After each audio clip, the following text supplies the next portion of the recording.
કેમ છો મિત્રો? ચાલો આજે આપણે ચાના મસાલા વિશે જાણીશું કે જે ઘરે કેવી રીતે સરળતાથી બનાવી શકાય. એના માટે આપણે 100 ગ્રામ જેટલા કાળા મરી લીધેલા છે, 50 ગ્રામ ઇલાયચી, 50 ગ્રામ સફેદ મરી, 50 ગ્રામ સૂંઠ, 20 ગ્રામ ગંઠોડા, 20 ગ્રામ તજ, 10 ગ્રામ લવિંગ અને 1 જાયફળ. આટલી વસ્તુ આપણે લેવાની છે. ત્યાર પછી આપણે આ દરેક વસ્તુને ધીમા તાપે શેકી લેવાની છે. તો આપણે એક પેન લઈશું અને એને ગરમ કરવા મૂકીશું. હવે આપણે એક એક કરીને દરેક વસ્તુ શેકી લેવાની છે. સૌ પ્રથમ મેં કાળા મરી લીધા છે, તો આપણે એને શેકી લઈશું. આ રીતે આપણે દરેક વસ્તુ એક એક કરીને ધીમા તાપે શેકી લેવાની છે. આપણે એને વધારે પડતું શેકવાનું નથી. હવે આ કાળા મરી શેકાઈ ગયા છે, તો આપણે એને કાઢી લઈશું.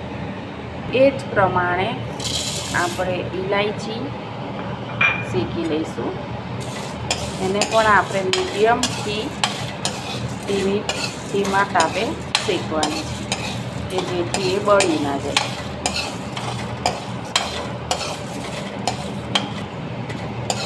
ઇલાયચી પણ શેકાઈ ગઈ છે.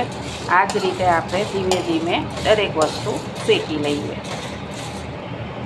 હવે આપણે સૂંઠ, ગંઠોડા અને જાયફળ એને શેકી લઈશું.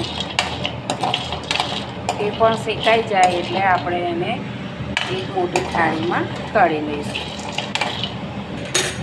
જો હવે આ બધી વસ્તુ આપણી શેકાઈ ગઈ છે.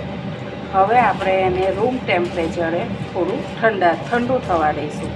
પછી એક મિક્સર જાર લઈને એમાં એકદમ બારીક પાવડર જેવું કરી લઈશું.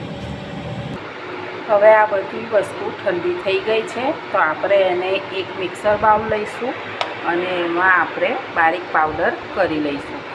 પરંતુ જે આ સૂંઠ છે અને જાયફળ છે, એને આપણે થોડું કચરું કર્યા બાદ પછી આપણે એને મિક્સર જારમાં નાખીશું, કે જેથી મિક્સર જારની જે બ્લેડ હોય છે એ પડી ના જાય. આ જાયફળ મેં થોડું કચરું કરી લીધું છે. એ જ પ્રમાણે સૂંઠને પણ આપણે થોડી કચરી કરી લઈશું. આ આપણે પાવડર બનાવ્યો છે, એને આપણે ચાળવાની એવું કરવાની જરૂર પડતી નથી, ઝીણો જ. આને આપણે ચા બનાવતી વખતે એક ચપટી જેવો નાખીશું તો ચા એકદમ ટેસ્ટી બનશે.